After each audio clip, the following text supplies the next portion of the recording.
Ouvrez vos Bibles, si vous le voulez bien, à l'Évangile de Jean, chapitre 12. Je vais d'abord vous lire quelque chose. Une femme a demandé à son mari d'aller au supermarché. Elle a dit, apporte une brique de lait, et s'ils ont des avocats, apporte 6. Peu de temps après, le mari revient avec 6 briques de lait. La femme est surprise et demande, pourquoi? Pourquoi est-ce que tu as apporté 6 briques de lait? Il répond, ils avaient des avocats. Nous allons méditer dans la prière pendant que vous réfléchissez à ce que je viens de lire. La bonne nouvelle, c'est que ça ne peut que s'améliorer depuis là. On va s'améliorer, très bien.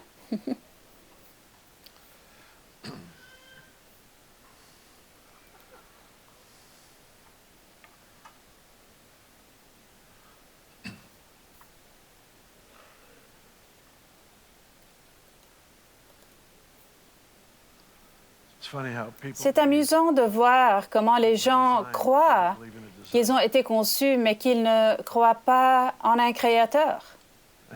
Et pourtant, nous avons été conçus de façon très complexe pour beaucoup de choses. L'une d'entre elles en particulier est que nous sommes en fait conçus pour entendre Dieu. C'est dans notre nature en tant que croyants d'avoir la foi. Mais c'est dans notre nature, en tant qu'être humain, d'entendre la voix de Dieu. Les gens disent, eh bien, je n'entends pas de Dieu parler. Alors, ce n'est pas possible que tu sois né de nouveau, parce que notre conversion est une réponse à son invitation. Ce n'est jamais initié par nous. C'est intéressant.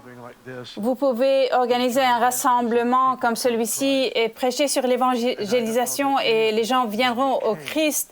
Et je ne sais pas si l'un d'entre eux dirait, j'ai clairement entendu la voix du Seigneur. Et pourtant, ils ont pris conscience du fait qu'ils ne sont pas sauvés et de leur besoin de Dieu. De quoi ça découle? Cela découle d'entendre Dieu. Voyez, la compréhension n'est pas la preuve que nous avons entendu. La compréhension n'est pas la preuve que nous avons entendu. Nous avons tendance à mettre Dieu sur le même plan que nous, des humains qui se parlent entre eux. Pourtant, les langages de Dieu sont si variés. Et parfois, il parle de choses si profondes, si au-delà de notre qualification, pour ainsi dire, qu'il parle à notre esprit d'une manière où il dépose quelque chose qui peut prendre des jours, des semaines, voire des mois à se développer. Mais c'est vrai.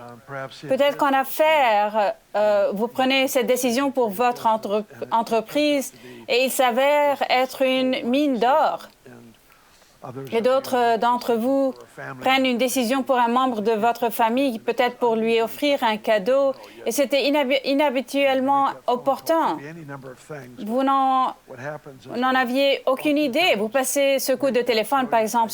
Cela peut être n'importe quoi, mais ce qui se passe, c'est que nous avons souvent cette idée brillante sans réaliser que Dieu nous a touchés pendant la nuit des semaines auparavant, parce qu'il savait que cela allait arriver.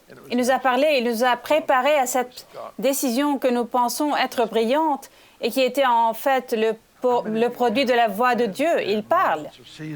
Combien d'entre vous ont vécu des moments ou des saisons où vous diriez « Je n'entends pas très bien le Seigneur en cette saison, mais je sens sa présence. » Combien d'entre vous disent ça? Très bien, c'est sa voix.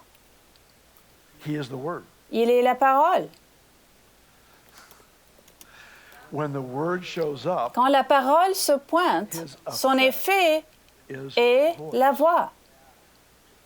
Nous ne l'interprétons pas comme une voix, et pourtant ça l'est. C'est aussi clairement la voix de Dieu que tout ce que nous avons déjà entendu. Il parle par présence.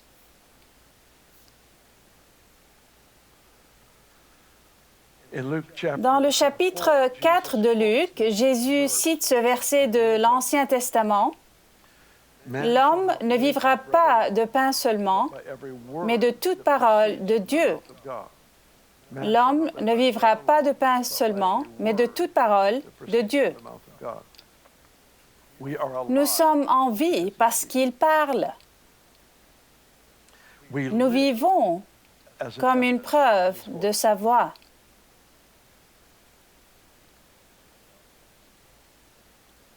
Le fait que vous soyez assis là, à ne rien faire d'autre qu'écouter un type parler, est une preuve qu'il parle.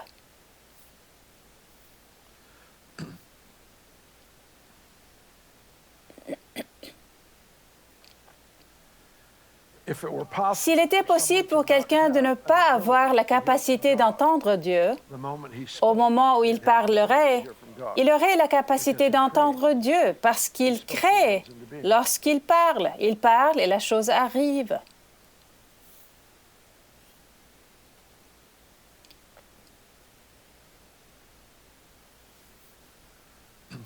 Dans Romains 10, il est dit, « La foi vient de ce qu'on entend, et ce qu'on entend vient de la parole de Dieu. La foi vient de ce qu'on entend, et ce qu'on entend vient de la parole de Dieu. » Pardon. J'ai grandi en entendant les gens enseigner sur ce sujet, et la chose la plus courante que j'entendrai est que la foi vient en écoutant de la parole de Dieu, mais ce n'est pas ce qui est dit. Ça dit que la foi vient du fait d'entendre. Et le fait d'entendre vient de la parole de Dieu. Nous écoutons la voix de Dieu non pas pour trouver quelque chose de plus que la Bible, mais pour clarifier ce qui est déjà écrit.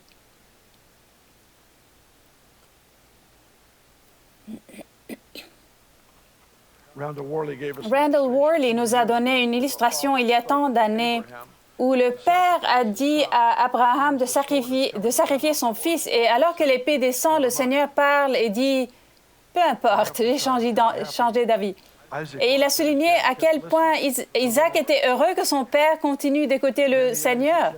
Beaucoup d'Isaac ont été tués parce que les gens écoutaient ce qu'il avait dit, mais pas ce qu'il dit. C'est la voix du présent qui est en fait la cause de la foi. La nature même de la foi implique que j'entends. Vous avez juste une situation qui se présente et vous croyez simplement en Dieu pour cette percée. Comment avez-vous obtenu cette foi? Il a parlé. J'espère que le résultat de ce qui se passe aujourd'hui est que cela élargisse notre perception de comment Dieu nous parle. Nous avons déjà parlé des multiples façons dont Dieu parle et c'est toujours amusant. Les histoires sont amusantes. Nous avons tous des expériences uniques avec la voix du Seigneur. Mais je ne veux pas aborder ce sujet aujourd'hui. Je dis juste que c'est plus grand que ce que vous pouvez imaginer. Mais ce que je voudrais souligner aujourd'hui, c'est que vous avez déjà été conçus pour percevoir et pour entendre. C'est déjà dans la manière dont vous êtes conçus. Le passage d'Hébreux 5 dit en anglais, « Ayant vos sens entraînés à discerner ce qui est bien et ce qui est mal. Ayant vos sens. » Ainsi, les sens physiques humains peuvent être entraînés par l'immersion dans la présence pour reconnaître le bien et le mal. Je sais que vous le savez déjà, mais lorsqu'ils forment les personnes qui travaillent dans le système bancaire à reconnaître la fausse monnaie, ils n'étudient que la vraie monnaie. Ils n'étudient jamais la fausse monnaie. Ils sont tellement exposés à l'original que la contrefaçon se démarque. Ils ne savent peut-être même pas pourquoi. Ils savent seulement qu'il y a quelque chose qui ne va pas. C'est ainsi que l'on discerne le bien et le mal. On ne discerne pas le mal en étudiant le mal. Vous devenez imprégné dans la personne et tout ce qui ne s'y intègre pas est mauvais.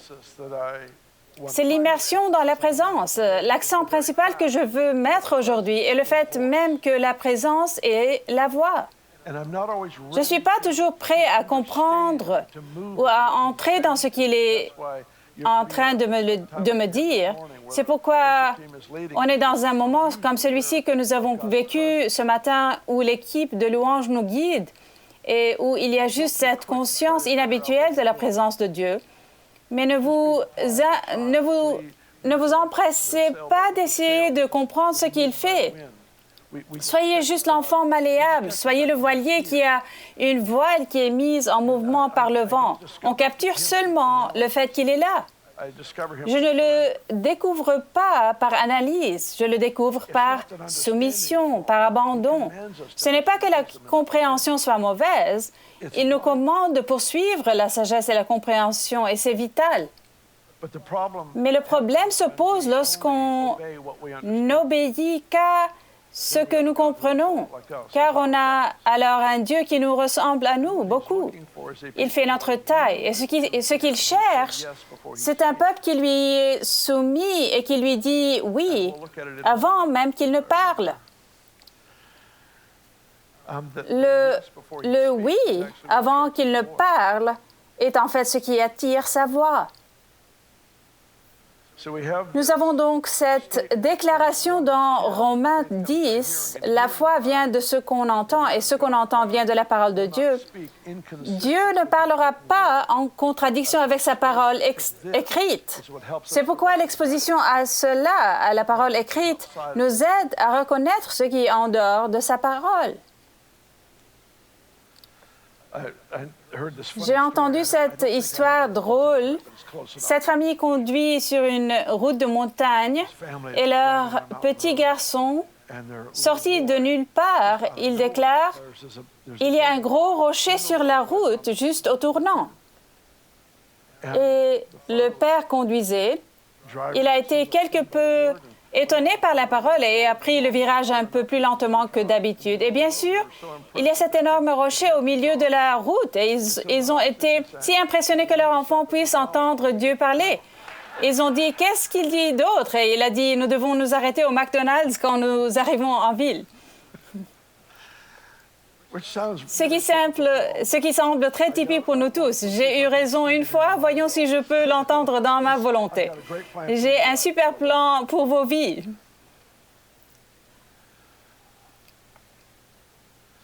La foi, donc, vient de l'écoute, mais la capacité d'entendre vient de l'exposition à sa parole.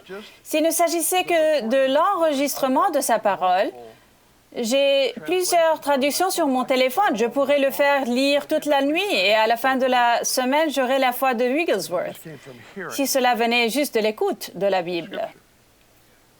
Je ne veux pas minimiser cela parce que je le fais. J'aime écouter la parole de Dieu. Mais la foi vient par le fait d'entendre. La voix vivante, celui qui est omniprésent, qui est à ce moment, je ne sais pas ce qu'il vient de dire, je peux seulement dire qu'il vient de déposer quelque chose dans ma vie. Je n'oublierai jamais. Il y a environ 40 ans, je faisais partie du personnel ici avec mon père et je me souviens de cette période où je lisais Ésaïe et je suis arrivée à Ésaïe 62. Et bien que j'ai continué à lire Ésaïe, ce chapitre m'a laissé perplexe et c'était presque comme s'il avait étendu la main et m'avait attrapé. Je le lisais, le relisais. Et vous pourriez me demander de quoi il parle et je devrais répondre, je ne sais pas. Mais tout ce que je sais, c'est que lorsque je l'ai lu, ça m'a attrapé, m'a parlé. Je ne le comprends pas, je ne pourrais pas l'expliquer, mais il se passe quelque chose en moi à cause de ce que je lis. Je crois que c'est ça l'apprentissage biblique, où l'homme spirituel en vous apprend avant l'homme naturel, mais cela ne signifie pas qu'on ne doit pas poursuivre la compréhension. Je veux être capable d'expliquer et d'illustrer, mais souvent, le Seigneur nous parle d'abord ici, dans notre cœur. Et c'est cette sensibilité au fait qu'il est là. Que fait-il? Je ne sais pas, mais je vais coopérer avec ça, peu importe ce que c'est. Je ne veux pas m'imposer à lui. Je veux qu'il s'impose à moi. Et puis, tout d'un coup, vous avez cette pensée qui semble vous passer par la tête. Par exemple, je devrais appeler un tel ou tel. Vous le faites et ils sont dans un moment de crise, que si vous ne vous penchez pas sur le fait que la présence est une voix, vous auriez pu le rater. La présence, c'est la voix. Il y a cet autre passage. Ne vous inquiétez pas, nous allons arriver à Jean 12 dans une minute. J'y suis presque. Il y a ce verset dans Hébreux 1, verset 3. Il est dit qu'il soutient ou maintient toutes choses par la parole de son pouvoir. Les milliards d'univers sont donc réellement maintenus en place parce qu'il parle. Vous avez la capacité de vous asseoir ici parce qu'il parle. C'est sa voix qui nous maintient en vie, qui nous maintient impliqués. Une grande partie de ce que nous comprenons dans la vie est venue simplement parce qu'il vous a parlé pendant la nuit ou à travers un ami ou une circonstance, une situation. Il a mis en place tous les acteurs dans votre vie pour vous livrer ce savoir, ce bout, à ce moment précis. Et cela vous a préparé à prendre la grande et noble décision plus tard dans votre vie. Mais au départ, c'était tout un petit concept. Parce que Dieu construit en nous la capacité de devenir la parole devenue chair. Pardonnez-moi si cela semble blasphématoire. Permettez-moi de l'expliquer. Jésus est la parole devenue chair. Il veut que sa parole se fasse à nouveau chair. Il veut que les gens, vous et moi, soient capables de modeler et d'illustrer exactement ce qu'il dit. Que lorsque vous regardez nos vies, vous voyez la vie du Christ et ce qui a été écrit dans la parole. Donc la foi vient de l'écoute, mais la capacité d'entendre, l'accent sur l'écoute, vient de la parole de Dieu. Jésus a enseigné en parabole, non pas pour illustrer la vérité, c'est l'une des choses les plus étranges. J'ai toujours grandi en entendant les paraboles du bon samaritain, de la graine et le semeur, toutes ces merveilleuses histoires qu'il a données. Mais en parcourant Matthieu 13, vous découvrez que les disciples l'ont questionné sur les paraboles et qu'il leur a expliqué, j'enseigne en parabole, afin que ceux qui ne comprennent pas ne comprennent pas. Il cache la vérité dans des paraboles pour que ceux qui ne sont pas prêts à obéir ne comprennent pas. Parce que s'il augmente la connaissance de ceux qui ne sont pas prêts à obéir, il ne fait qu'augmenter leur responsabilité. C'est la pitié de Dieu de cacher la vérité et de la faire parvenir là où seuls ceux qui ont faim peuvent la trouver. Il y a donc cette posture. J'avais un temps ce fauteuil de massage. Merci Jésus. Ce fauteuil de massage était la volonté de Dieu. Et vous savez, il suffit d'appuyer sur le bon bouton, et vous êtes au ciel. C'est tout ce que je peux dire. Le verset est accompli sur la terre comme au ciel. J'étais assis sur ce fauteuil et Benny était assise sur un autre fauteuil. Et elle disait, « Chérie, je vais dans la cuisine, tu veux quelque chose à manger? » Et je réponds, « Ouais. » Je suis affamée. Je n'étais pas assez affamée pour sortir de mon fauteuil et aller chercher quelque chose à manger. J'avais assez faim pour que si les conditions sont bonnes et qu'on me l'apporte, je le consomme. Et beaucoup de gens recherchent la parole du Seigneur de cette façon. Si elle vient à moi, si on me l'impose, si elle vient juste comme il faut, je la recevrai. Mais je n'ai pas le courage de me lever et de la poursuivre. Il n'y a pas la volonté de se pencher dessus. Il n'y a pas l'anticipation. Que dirait-il si je lui disais oui avant qu'il ne parle? Que dirait-il si je lui disais je vais le faire, peu importe ce qu'il m'ordonne de faire?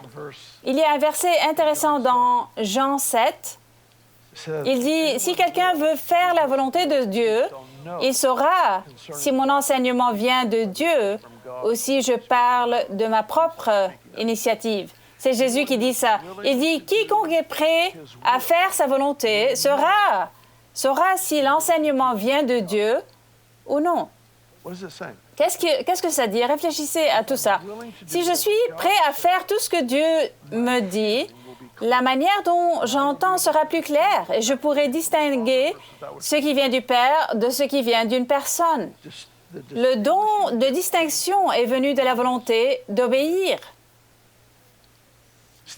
C'est la volonté d'être maître qui positionne réellement une personne pour entendre. Maintenant, Jean 12, vous avez toujours vos Bibles? Très bien. Elles sont ouvertes à Jean 12. Très bien. Dans les versets 23 à 26, Jésus parle de ce à quoi ressemble le fait de le suivre. Verset 27, il est sur le point d'aller à sa mort, donc il y fait référence. Jésus parle au verset 27, il dit « Maintenant mon âme est troublée, et que dirais-je? Père, délivre-moi de cette heure, mais c'est pour cela que je suis venu jusqu'à cette heure. » J'ai fait une fois une étude que j'ai faite à travers tout le Nouveau Testament pour trouver à chaque fois que Jésus indiquerait pourquoi il est venu sur terre. C'est tout simplement fascinant de créer cette liste. Par exemple, 1 Jean 3, 8, il dit « C'est pour détruire les œuvres du diable que le Fils de Dieu est apparu. » Et il y a cette merveilleuse liste. Il est venu pour révéler le Père. On retrouve cela souvent dans l'Évangile de Jean. Mais celui-ci dit qu'il est venu dans ce but pour mourir sur une croix.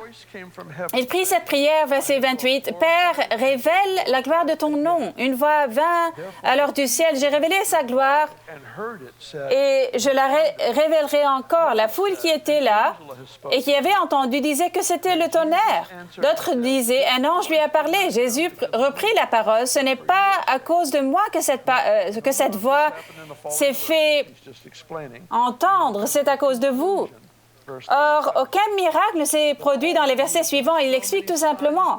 Et puis, nous arrivons à une conclusion, le verset 37. Malgré tous les signes miraculeux qu'il avait faits devant eux, ils ne croyaient pas en lui. C'est fascinant parce que l'histoire la plus courante dans les évangiles est que les gens croient à cause des signes miraculeux. Mais dans ce cas particulier, une foule avait été exposée aux miracles, mais ceux-ci ne l'ont pas amené à la foi. Ils ne l'ont pas amené à se rendre. Cela est censé être le but.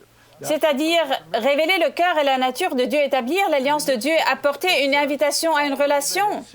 C'est le but des miracles. Mais dans ce cas, il est dit que, bien qu'ils aient vu les miracles, ils n'ont pas cru. C'est le verset 37. Mais suivez-moi maintenant.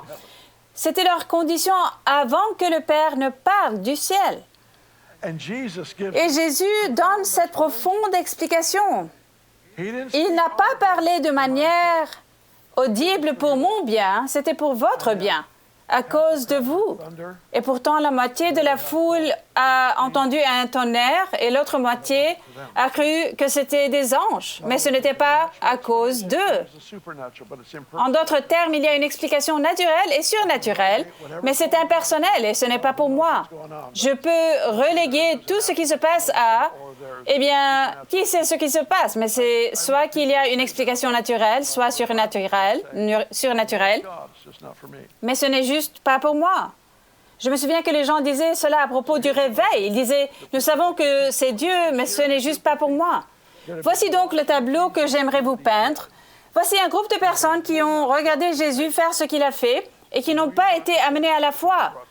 Vous savez que vous êtes amenés à croire parce que vous êtes amenés à vous rendre. La foi est le résultat de la reddition et non de l'effort. Les voici donc, ils ne sont pas amenés dans un état de foi comme tant d'autres. Au lieu de cela, ils sont dans cet état d'incrédulité, qui est le péché ultime, je crois. Ce n'est que mon propre opinion, que c'est le péché ultime. La tentative de l'ennemi est toujours de nous conduire à l'incrédulité, car dans l'incrédulité, nous défions sa nature de parfaite fidélité. Je lui dois la réponse de la foi parce qu'il est tellement fidèle. Tout ce qui est moi est un défi à sa nature.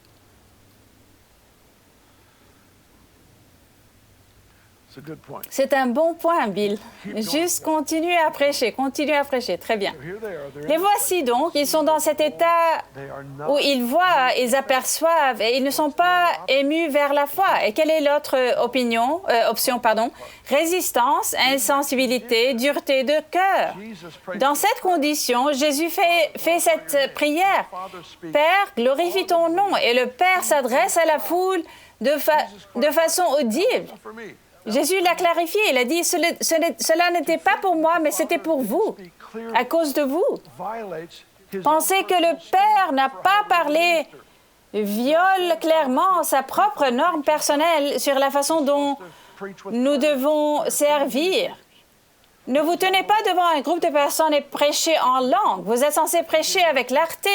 Nous sommes des communicateurs. Les langues ont un rôle à jouer, mais ce n'est juste pas pour prêcher aux gens. Il donne donc l'instruction sur la clarté du discours et le fait qu'il parle à une foule sans être clair de son côté viole son propre standard. Alors, qu'est-ce que cela nous indique? Cela nous indique qu'il a parlé de manière audible à une foule, mais que leur propre résistance a filtré cette voix en un tonnerre et en une activité angélique qui n'était pas à cause d'eux ou pour eux. J'utilise cette illustration parce que je crois qu'il est possible et nécessaire pour nous de vivre dans l'anticipation continue de ce que Dieu pourrait dire, ce qu'il pourrait faire.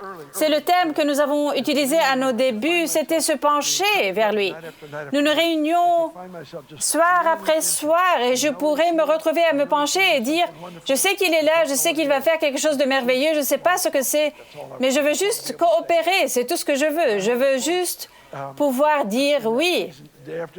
Toute mon approche en cette saison, jour après jour, était de poser 2 questions. Numéro 1, Dieu s'est-il montré? Et numéro 2, est-ce que j'ai fait ce qu'il a dit? Si je peux répondre oui à ces 2 questions, peu importe le nombre de personnes qui sont venues ou parties, c'était une bonne journée parce que j'ai fait ce qu'il a dit. Il est venu et j'ai fait ce qu'il a dit.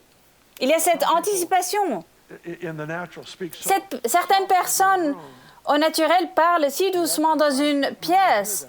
Vous voulez les entendre et vous retrouvez penché ou peut-être vous exercez une écoute clandestine dans l'aéroport.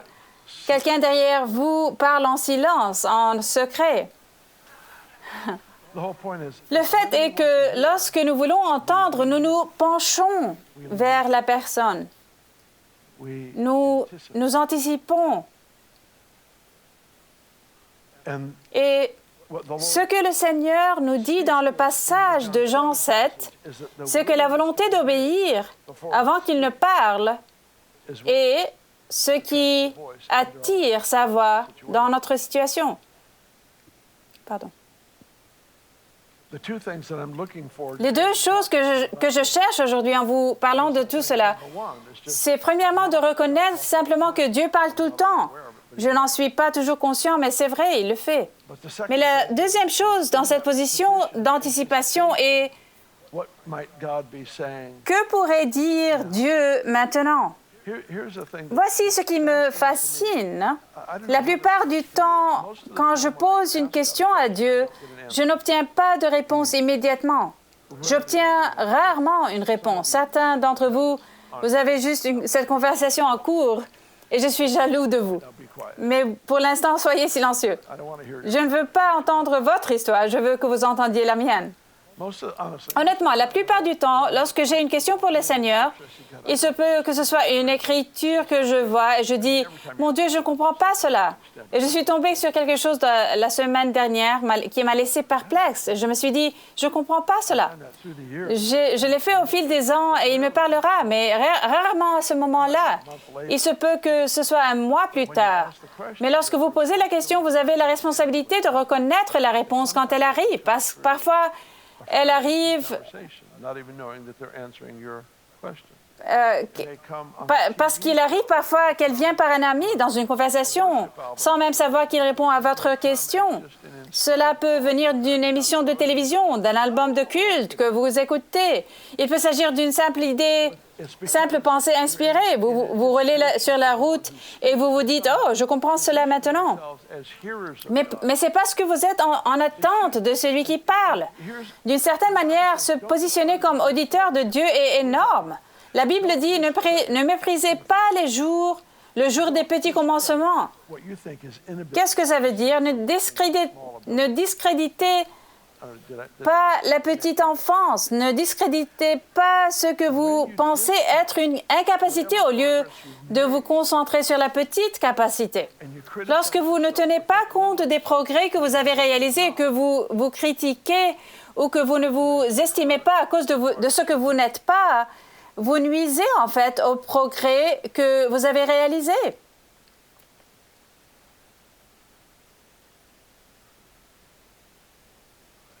J'ai entendu des gens dire, « Oh, ce n'est pas un réveil. » Je me dis, eh bien, vous savez, dans le cercle de 3 pieds où vous vous tenez, ce n'est peut-être pas le cas.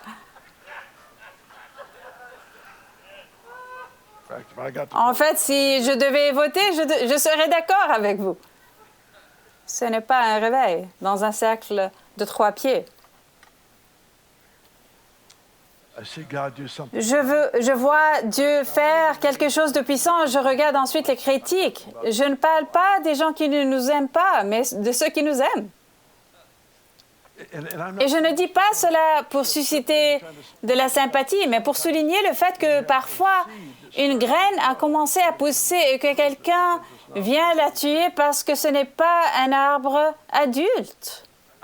Je me souviens de mon premier voyage en Argentine. Une des premières choses que je voulais faire était d'aller examiner ce dont j'avais entendu parler et lu pendant tant d'années, l'incroyable déversement de l'esprit qu'ils vivaient là-bas. Je voulais voir s'il y avait quelque chose de similaire à ce que nous vivions. Et en plus des conversations étonnantes que j'ai eues avec les dirigeants, les gens qui m'ont tant affirmé, je suis en fait allée et je suis revenue avec cette conclusion que le réveil là-bas était comme une énorme pomme rouge, mûre et sucrée. Et ce que nous vivions ici venait de commencer à se former sur l'arbre.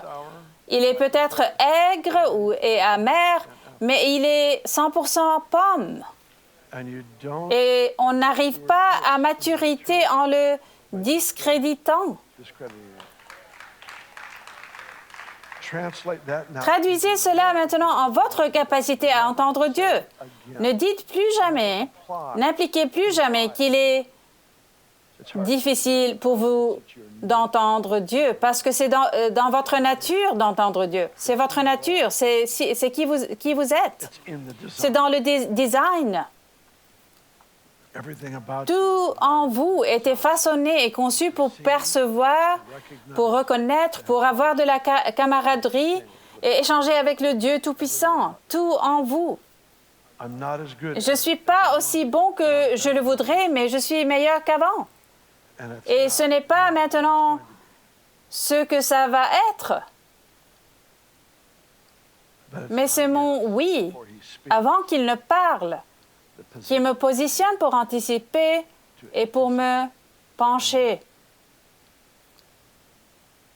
Vous entendez mieux. Vous percevez mieux.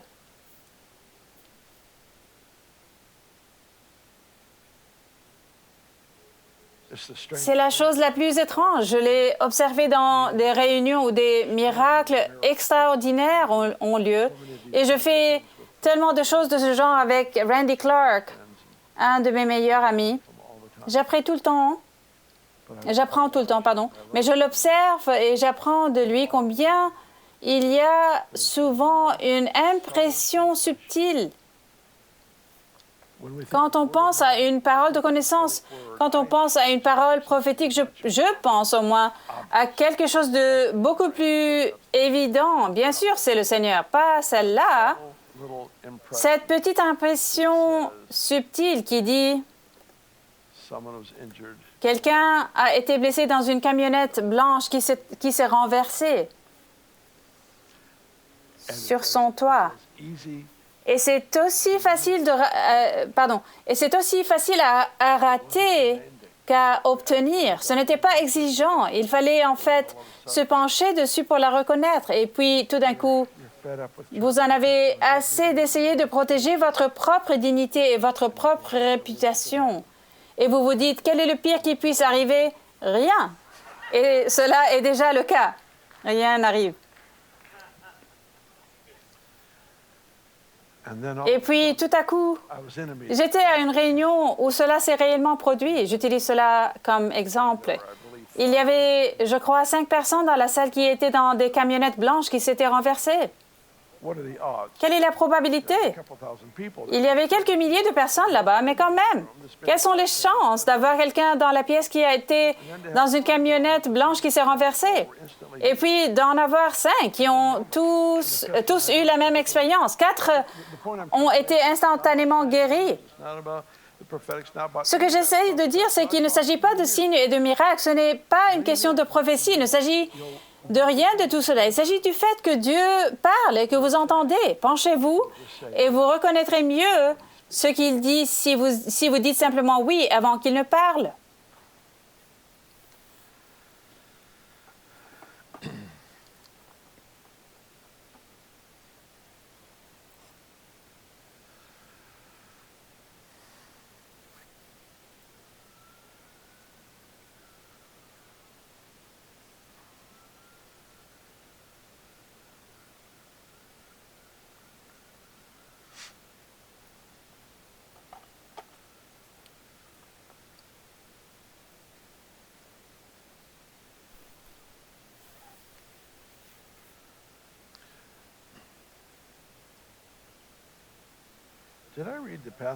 Vous ai-je lu le passage de 2 Corinthiens? 2 Corinthiens. OK, laissez-moi vous le lire. J'ai déjà parlé 2 fois. Aujourd'hui, il en reste encore une à la fin de celle-ci. Je ne saurais même pas dans quelle ville je me trouve. Je plaisante. 2 Corinthiens 3, 16. Mais lorsque quelqu'un se convertit au Seigneur, le voile est enlevé. Verset étrange. Lorsque quelqu'un se convertit au Seigneur, le voile est enlevé. On pourrait penser que le voile s'enlève pour que la personne puisse se convertir au Seigneur. Mais c'est à l'envers. Dans sa miséricorde, le voile n'est enlevé que lorsqu'ils se convertissent, parce qu'il y a suffisamment de preuves de la voix de Dieu dans chaque être humain pour que s'il y a cette conversion, alors soudainement, ce qui les a empêchés de percevoir clairement les choses de Dieu s'enlève et ils voient clairement. La clarté de vue est la récompense de la conversion.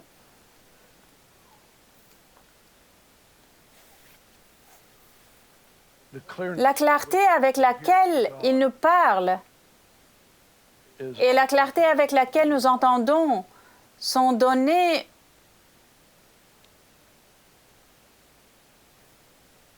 aux personnes en qui il peut avoir confiance avec ce qu'il dit.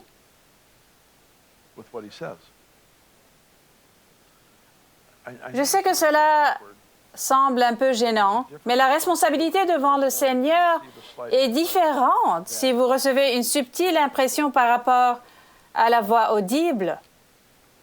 La voix audible, vous n'avez pas d'excuse. Et l'impression subtile, elle n'était pas aussi claire. Nous voulons grandir dans la clarté avec laquelle nous entendons. Mais ce qui régit cette clarté, c'est notre oui avant qu'il ne parle. D'accord, je l'ai dit déjà une vingtaine de fois. C'est probablement suffisant. Nous allons conclure. Faisons cela.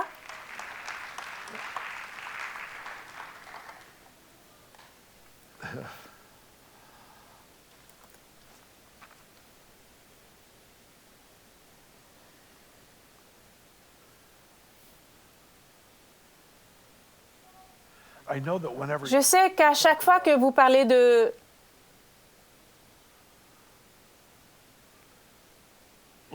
vous pencher vers le Seigneur et d'entendre ces choses inhabituelles, que je crée de l'espace pour que des gens bizarres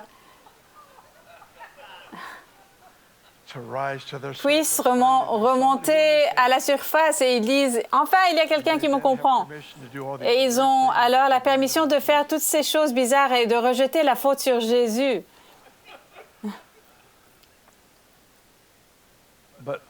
Mais je n'ai jamais l'intention de prêcher un message équilibré.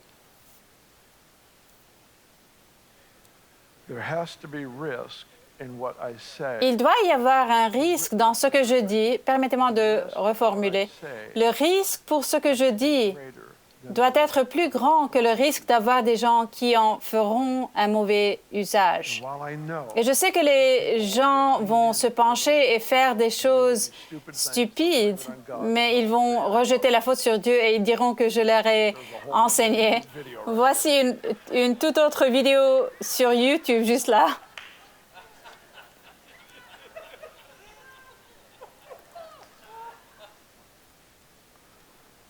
Le risque en vaut la peine, car il y aurait peut-être 10 personnes dans cette salle qui se pencheraient et entendraient des choses qu'ils n'ont jamais entendues auparavant et réaliseraient qu'il a parlé tout ce temps, percevraient des choses sur leur vie, leur famille, leur destin qui n'ont jamais été reconnues auparavant. Et soudain, il y a cet effet domino à travers une lignée familiale parce que quelqu'un était penché pour entendre, pour reconnaître, et il a dit oui avant que le commandement n'arrive. Cela en vaut la peine, même si maintenant je dois supporter les bizarreries. Il y a toujours une chance qu'à chaque fois qu'il y a autant de monde dans une salle, et j'ai oublié de remercier notre incroyable famille de Bethel en ligne. Mon Dieu, c'est une famille qui grandit. Elle est littéralement partout dans le monde. J'oublie combien, 130 nations, quelque chose comme ça, d'incroyable. Je veux reconnaître et honorer notre famille en ligne. Soyez bénis, les gars, d'être si fidèles. Vous êtes fidèles depuis longtemps et il a fallu cette saison bizarre pour vous apprécier pleinement autant que je le fais en ce moment. Je voyage dans le monde entier. Eh bien, pas dernièrement. Ces derniers temps, je voyage dans mon quartier. Mais je voyage à travers le monde et j'ai des gens qui m'attrapent tout le temps. Ils me remercieront pour Bethel.tv et maintenant pour YouTube. Alors, nous vous bénissons. Merci. Je sais aussi qu'il y a des gens qui regardent. En fait, il y a quelqu'un qui a eu plusieurs crises cardiaques. Je pense que c'est au moins 2. Il peut s'agir de 3 ou 4 même. Mais votre santé est très compromise. Vous êtes dans un état physique où il n'y a aucun espoir naturel de rétablissement parce que les organes s'arrêtent. Et je crois qu'au cours des 30 prochains jours, Dieu va reconstruire votre cœur. Ce n'est pas une chose d'un instant, en un moment, bien que je pense que vous sentirez la présence maintenant. Mais le Seigneur, au cours des 30 prochains jours, va reconstruire et restaurer cet organe, ce cœur pour vous.